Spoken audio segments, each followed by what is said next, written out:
ईशमीशान निर्वाणरूपम् विभुं व्यापकं ब्रह्मवेदस्वरूपम्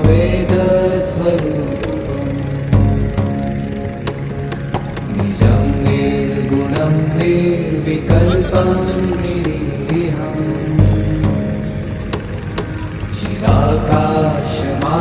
चिदाकाशमाकाशवासं भजेऽहम्